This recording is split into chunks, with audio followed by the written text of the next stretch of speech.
Өнөөдрийн бичлэг дээр үйл үзэгдэх эмэгтэйчүүд номыг товчлон ярих болно. Хүний эрхийн тухай тэр дундаа эмэгтэйчүүдийн эрхийн тухай ном байгаа. 2019 онд бол шинжлэх ухааны чиглэлийн хамгийн шилдэг номоор тодорч ирсэн ийм ном байгаа. За угаасаа өнөө маргаашгүй олон улсын эмэгтэйчүүдийн эрхийг хамгаалах өдөр болох ч штэ тий. Гэхдээ бодоод үзэх юм бол олон улсын хэмжээнд эмэгтэйчүүдийн эрхийг хамгаалах бүгд тусгай өдөр байна гэдэг чинь өөрөө амьдрал дээр бол эмэгтэй хүмүүсийн эрх маш их зөрчигддөг юм бодит баталгаа штэ тий. Хэрвээ огт зөрчигддөг ч юм уу маш бага зөрчигддөг байсан бол тусгаалan тийм үдрийг гаргахгүй байсан байгаа штэ тий.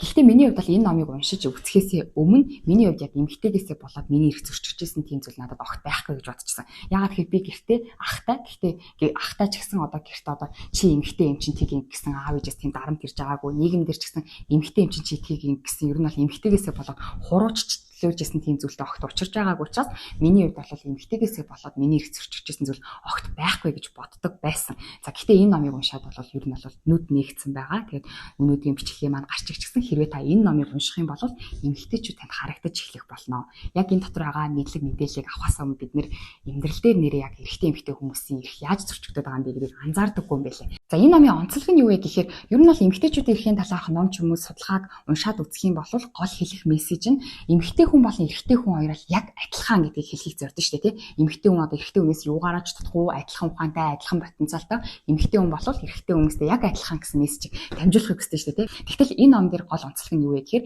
энэ ном дээр бол эмэгтэй эрэгтэй хүн хоёр тис өөр гэдгийг шинжлэх ухааны үндэслэлтэйгээр баталдаг. Баталснараа юу хэлхийг зорж байна гэхээр та бодоод үзээрэй. Жишээ нь та эмийн санал ороод им авлаа гэж бодъё. Тэгвэл та им авахд ямар одоо заалт гэдэг үлээ? Хүүхэд уух юм уу, насанд хүрсэн уух юм уу? Хүүхэд юм уу эсвэл насанд хүрсэн юм уу гэдэг хоёрхан л шалгуур байдаг шүү дээ. Тэгтэл энэ ном дээр эмэгтэй эрэгтэй хүний чинь биеийн шал өөр шүү дээ. Тэг яг адилхан эмийг уулаа гэхэд хоёулаа насанд хүрчихсэн. Гэхдээ нэг эмийг уулаа гэхэд эмэгтэй хүн болон эрэгтэй хүний биед үзүүлэх нөлөө нь өөр ээждэг. Тэгвэл тэр эмийг хэний стандартаар гаргасан бэ? Эмэгтэй хүн болон эрэгтэй хүн өөр юм бэ? Дэлхийд ч одоо эрэгтэй эмэгтэй гэсэн хоёр төрлийн байгаад шүү дээ. Тал нь эмэгтэй хүн бэ, тал нь эрэгтэй хүн бэ. Хиний биедэнд тааруулж гаргаж ирсэн юм бэ? Эмийн санд чинь эрэгтэй хүн зориулсан юм, эмэгтэй хүн зориулсан юм гэсэн юм байх байгаа шүү дээ, тий. Тэр эмийг тэгвэл хинт зориулж гаргаж ирсэн бэ гэсэн чинь эрэгтэй хүн дээр гинэ. Зөвхөн эмээч тогтохгүй одоо бидний эдлэж хэрэгжилж байгаа бүх зүйлс чинь өөрсдөө нэг стандарттай шүү дээ, тий. Энэ ширээч гэсэн стандарттай, энэ сандалч гэсэн стандарттай. Тэгвэл энэ стандартыг хинт зориулж гаргаж ирсэн юм.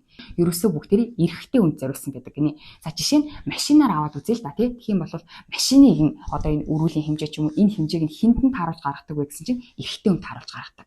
Тэгээд үүнээс болоод автослыг эмэгтэй хүмүүс илүү их гаргаж идэг. Яагаад гэхээр машиныхаа хэмжээ нь ерөөсөө эрэгтэй хүнд зориулаад гаргачихсан байдаг. Одоо жишээ нь яг өөртөө таарсан гуталтай хүн бүдэрч унах уу эсвэл бол гутал нь жоохон өөртөө томдсон хүн илүү бүдэрч унах магадлалтай юу? Мэдээж томдсон гутал өмссөн хүн л илүү их бүдэрч унах магадлалтай шүү дээ, тий. Яг үүнтэй адилхан машиныхаа тэр стандарт хэмжээ ч гэсэн эрэгтэй хүнд зориулаад гаргачихсан байдаг учраас эмэгтэй хүмүүс илүү их машины асал гаргадаг юм байна л да.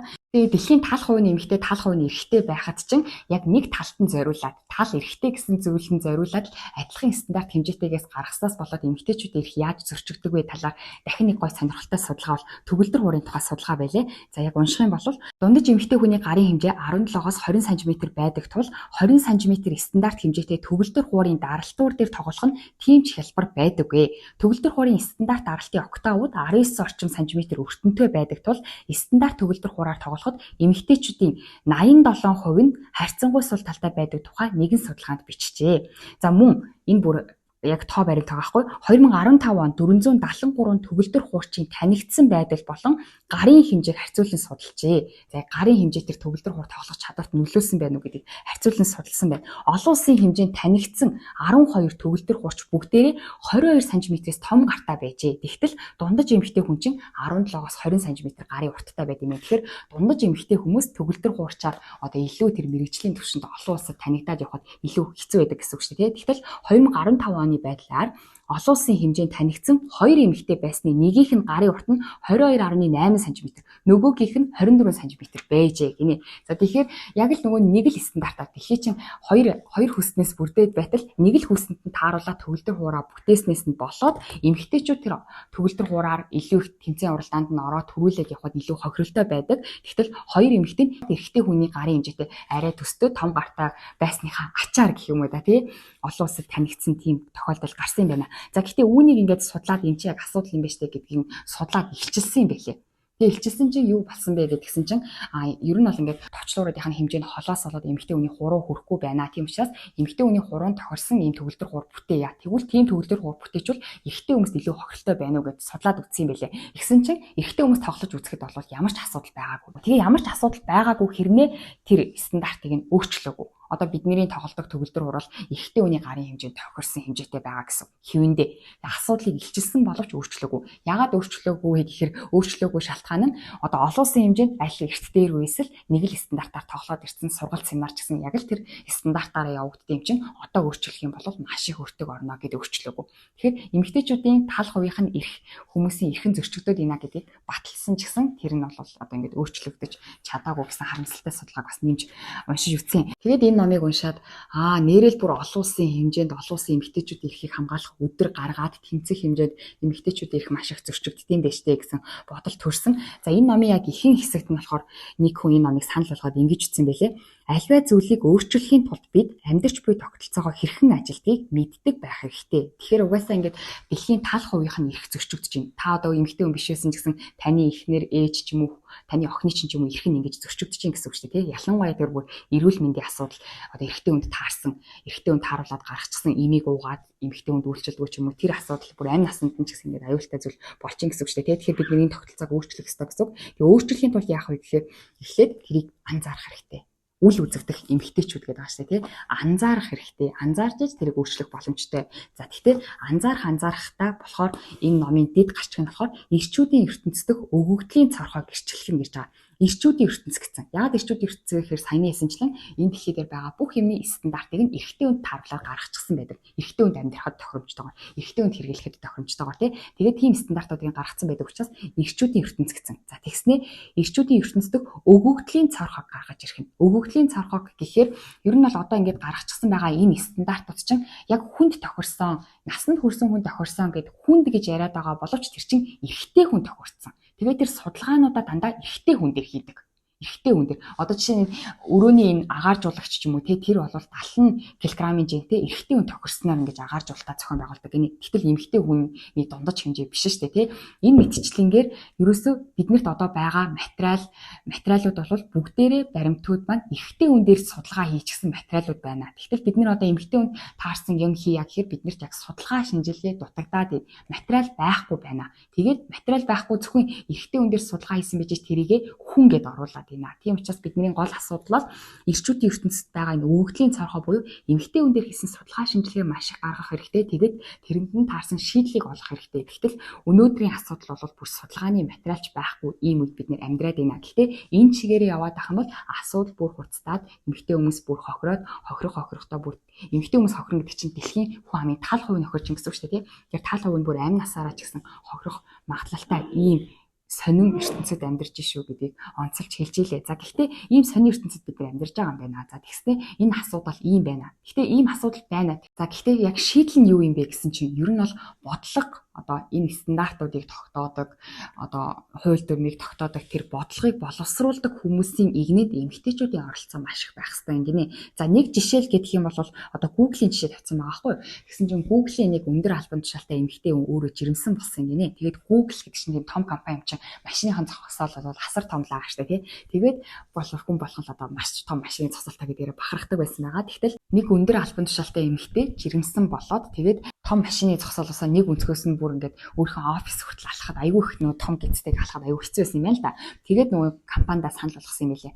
Эмэгтэй яг жирэмсэн хүмүүст зориулсан. Жирэмсэн хүмүүс шууд машинаасаа буугаад офис руугаа ороход тохиромжтой тийм ойрхон машины зогсоол бариад өгөөч гэсэн саналыг гаргасан. Тэгсэн чинь шууд нөгөө компаниас нь шууд яг ингээд машиныхаа зогсоолын хамгийн ойрхон хэсгийн зөвхөн жирэмсэн эмэгтэйчүүд машинаа тавихаар болгоод шийтцэн гэж байгаа байхгүй. Тэгэхээр үүнээс юу харуулж байна гэхээр тэр бодлого боловсруулад байгаа тэр машины зогсоолыг бариад байгаа хүмүүс тэр зогсоолыг яаж загварчлах вэ гэсэн тэр загварыг гаргаад байгаа хүмүүс нь ихэнх нь эрэгтэй хүмүүс болохоор тэр эрэгтэй хүмүүс өөртөө жирэмсэн болж үзээгүй учраас мэдэхгүй байна. Мэдэхгүйгээсээ болоод тийм зүйлсийг гаргаад байна. Тэрнээс ч эрэгтэй хүн одоо зориудаа эмэгтэй хүмүүсийг хохирох бол тийм хууль гаргаад байгаа юм шиг. Гол нь тэд нар өөртөө мэдэхгүй байна. Тийм учраас эмэгтэй хүмүүс яг тэр бодлогын төвшөнд шийдвэр гаргах төвшөнд эмэгтэй хүмүүс маш их байж иж эмэгтэй хүмүүс өөрсдийнхөө одоо асуудлуудыг хилцснээрээ тохирсон шийдвэрүүдийг гаргах болно, тохирсон хуулиудыг гаргах болно. Тийм учраас эмэгтэйчүүдийн оролцоо маш их хэрэгтэй. Гэхдээ эмэгтэйчүүдийн оролцоо нэмэгдлээ гэд ямар ч одоо судалгаа байхгүй. Жишээ нь одоо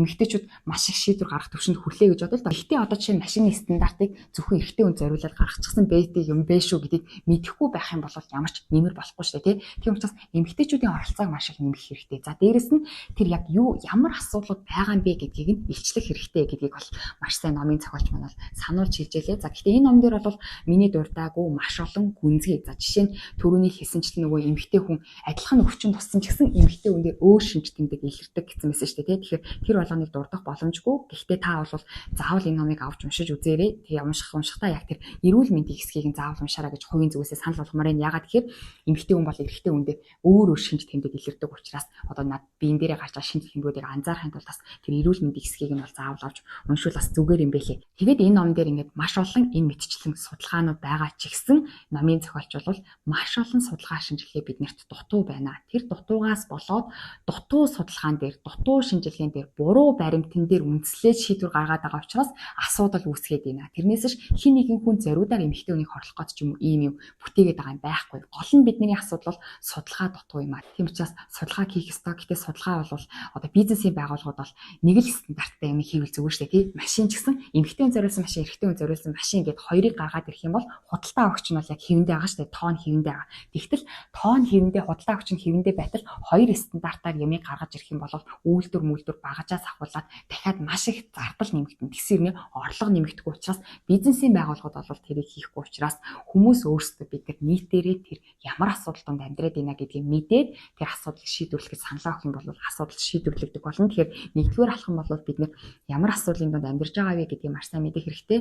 Тэгээд дээрэс нь нэмэлт судалгааг маш их хийх хэрэгтэй. За мөн шийдвэр гаргах төвшөнд эмэгтэй хүмүүс гарч иж дэлхийн тал хувь нь арай эрхэн зөрчигдөхгүй байх болно гэдгийг бас батлаж хэлсэн байлээ. За өөр сонирхолтой судалгааг дурдвал ариун цэврийн өрөөний жишээг бас дурдсан байлээ. Эмэгтэй хүн эрэгтэй хүнтэй харьцуулахад 2.3 дахин их цагийг бие засах өрөөнд өнгөрөөд юм гинэ. Гэхдээ 2.3 дахин их цагийг өнгөрөөж байна гэдэг нь дотор нь ороод амраад ч юм гоё дутаа суугаад байгаа хэрэг огт биш. Ягаад гэвэл эмэгтэй хүнд бол сарын тэмдэг ирдэг. За дээрэс нь бага насны хүүхдийг бол эсвэл хөгшин хүнийг ч юм уу эмэгтэй хүмүүс их хвчлэн ариун цэврөөр дагуулж ордог учраас эмэгтэй хүн бол дунджаар эрэгтэй хүнээс 2.3 дахин их хугацааг ариун цэврөөрөнд өнгөрөөд юм байна л да. Тэгэхээр эмэгтэй нойл бол илүү их том байх ёстой, илүү их байх ёстой гэсэн үг шүү дээ, тий. Тэр илүү их байх ёстой гэдэг нь эмэгтэй хүний тав тухайн тулд ч юм уу эмэгтэй хүмүүсийг илүү хүндлэж хайрлаад илүү их байх ёстой гэж хэлж байгаа хэрэг огт биш. Бид нэр одоо амтан байлаа гэхэд загсанд илүү их ус өгснөө бид нэр загсыг илүү хүндэлж байгаа учраас загсанд илүү их ус өгч гинөө биш шүү дээ, тий. Тэр загсны өөрийнх нь цаанаасаа байгалийнх нь өгөгдөлд нь ус хэрэгтэй учраас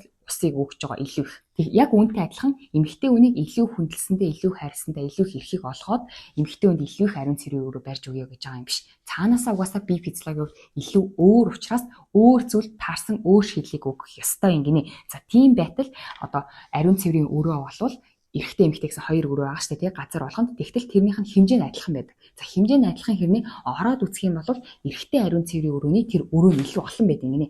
Яагаад тэгэхээр эмэгтэй ариун цэврийн өрөө ороход нэг 3 өрөө байлаа гэж бодоход дотор ороод нэг 3 тасалгаа байлаа гэж бодоход эрэгтэй ариун цэврээр бол адилхан 3 тасалгаатай хэрний гадна талд нь босоо шилдвэрийн хэсэг дахиад 3 байх жишээний илүү олон байдаг. Гэтэл эрэгтэй хүн бол угаасаа бие физиологийн хувьд бага ариун цэврийн өрөө ордог. За дээрэс нь бага ороод тэр дотроо ч гэсэн бага хугацааг зарцуулдаг байтал илүү олон ариун цэврийн өрөө байгаад байна. Тэгтэл эмэгтэй хүнд цаанаас угаасаа биеийнхаа өгөгдлөөсөө шалтгаалаад ариун цэврийн өрөө илүү олон байх ёстой байтал илүү цөөхөн байгаад байна. Тийм учраас эмэгтэй хүмүүст илүү их хэрэгтэй. За жишээ нь яг тоонд үндэслээ зүгээр баримтан дээр үндэслээд гаргах юм бол эмэгтэй хүн ариун цэврийн өрөөнд 2.3 дахин их хугацааг шаарддаг юм бол эрэгтэй хүний ариун цэврийн өрөөнөөс эмэгтэй хүний ариун цэврийн өрөө 2.3 дахин байх нь өөрөө зүгээр тэгшэрх юм аа. Энэ ерөөсөө хин нэгэнд нь илүү их зүйлийг олгож байгаа зүйл биш. Энэ бол зүгээр тэгшэрхийн асуудал. Тэгшгэн байхын тулд л 2.3 дахин бүр их хэмжээтэй байх ёстой гэж хэлээ. За өөр бас нэгдүгээр бүлгийнхэн сонирхолтой судалгаа хийх юм бол гарчиг нь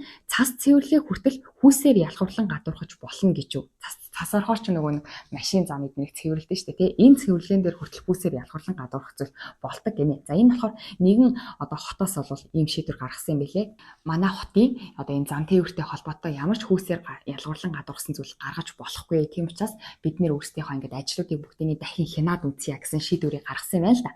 Тэгээд ажилчид нь хянаад үзсэн чинь цас цэвэрлэген дээр нь хүүсээр ялгуурлан гадуурх зүйл гарсан гинэ. Юу гарсан бэ гэдгсэн чинь цас орлоо гэж бодох юм бол одоо машин зам байгаа. Машин замны хажууд явган үний зам байгаа. Тэгээд дээрэс нь дугуйн зам байгаа. Ийм гурван төрлийн зам байгаа мэн л да. Тэгээд цас цэвэрлэхэд алнаас нь их цэвэрлэх вэ гэсэн чинь эрт дээр үеэс ахуулаад ерөөсөө дандаа машин замыг төрүүл цэвэрлэдэг гэсэн. Ягаад тэгэхээр бид нар ч гэсэн бодоод үзэх юм бол цас орлоо гэх юм бол газ машин замаа цэвэрлэхгүй бол автос гээд асуулт гарч магадгүй шүү дээ. Тийм учраас машин замаа цэвэрлэдэг. Тэгтэл судлаад үзсэн чинь дэлхий дээр олон улсын хэмжээнд одоо айл өрх думчаар нэг машинтай гэж үзэх юм бол тэр нэг машиныг нэг нь ихэвчлэн дандаа эрэгтэй хүн ундын гинэ. За жишээ нь одоо ингээд судалгаагаар л гэхэд одоо цас орсны дараа халтарж унаад гар хөлөө хуглаж бэрцсэн хүмүүсийн 98% нь эмэгтэй хүмүүс байдаг. За гэхдээ 98% нь эмэгтэй хүмүүс байхдаа ямар хүмүүс ер нь ингэж бэртээд байгаа юм бэ? Яаж явж байгаад бэртээд байгаа юм бэ гэдгсэн чинь ерөөсөө эмэгтэй хүмүүс ихэвчлэн дандаа хүнийг ер нь асрах ажил айгүй хийд юм л да. Одоо өндөр настай аав ээжигээ ч юм уу дандаа эмэгтэй хүмүүс авч эмнэлэг ордог. Бага насныхаа хүүхдийг эмэгтэй хүн одоо хүргэж өгдөг. За дээрэс нь хүнсээ цуглуулахдаа эмэгтэй хүн явдаг гэх мэтчлэнгээр эмэгтэй хүн бол дандаа хин нэг хүнийг сугцсан ч юм уу хин нэг хүнийг тэрвэрчгсэн хүнийг одоо тэр хүүхдэд тэрэгэн дээр нь төрсөн ч юм эсвэл ачаа бараатаа ингэж явж идэг учраас халтарч унах магадлал өндөр байдаг учраас эрэгтэй хүмүүсээс илүү их эмэгтэй хүмүүс унаж бэртдэг. Тэгээд бүр унж бэртсэн хүмүүсийнх нь бүр 98% эмэгтэй хүмүүс байсан юм аа л да. Тэгээд энэ хотоос нь эмэгтэй хүмүүс ер нь л ингэж алхаж явж байхдаа маш их бэртдэг юм байна. Тийм учраас энэ явган хүний замыг нь төрүүлээд цэвэрлдэг болёо гэж зүгээр энэ цэвэрлэх алхмаа дарааллыг л өөрчилсөн чинь ямар үр дүн гарсан бэ гэсэн чинь бэртэлт 50% багассан. 50%. Бүхэл бүтэн 50%. Тэгээд энэ судалгааг нь яг 3 жилийн дараа өөр хот дээр барс туршиж үзсэн юм байлээ. Эхлээд машин замыг цэвэрлэлгүйгээр явган үний замыг цэвэрлэл ямар үр дүн гарах вэ гэсэн чинь адилхан үр дүн гарсан буюу бэртэл гэмтэл 50% багассан. За энэ мэдчлэнгээр ингээд бид нэр ер нь бол ямар асуудал байгаа юм бэ гэдгийг мэдчих юм бол асуудлыг бол шийдвэрлэхэд амархан байгаад байгаа. Гэхдээ номын гарчиг нөгөө өгөгдлийн цорхой гихчээр бид нэр тэр асуудал ямар асуудал байгаа вэ гэсэн тэр дата нь мэдээлэл нь байхгүй учраас бид нэр асуудлаа шийдвэрлэж чадахгүй байна гэж байсан. Гэхдээ айгүй хөрхийн энэ судалгаа нь одоо эмэгтэй хүмүүс чинь илүү их алхахтай юм чинь тэгвэл эмэгтэй хүмүүсийг бодоод эмэгтэй хүмүүс зориулаад одоо эмэгтэй хүмүүс явдаг замыг нь төрүүлээ цэвэрлэе гэсэн үг биш. Ямар шийдэл вэ гэхээр одоо цас орхоор ойролцоогоор энэ ном дээр бичснээс бол ингээд 8 см ч юм ингээд ойролцоогоор цас ингээд хунгаралцсан байт юм л та. Тэгвэл энэ 8 см ингээд орчсон байгаа цасыг машинтай хүн зүгээр машиныхаа дугуугаар түрээд туулаад гарах нь илүү хэцүү юм уу? Эсвэл явган хүн. За дээрэс нь бүр нэг хүн сугтсан ч юм уу нэг хүүхэд тэрвэрчсэн эсвэл хүнсээ бахан цуглуулчихсан ийм хүн тэр 8 см-ийн орчсон байгаа цасыг хөлөөрөө туучаад явах нь илүү хэцүү юм уу? Аль хэцүү, аль тухгүй байгаагийнх нь асуудлыг төрүүлж шийдье гэсэн үндсэн дээр л эмэгтэйчүүдийн явдаг тэр явган үний замыг цэвэрсэн байлээ.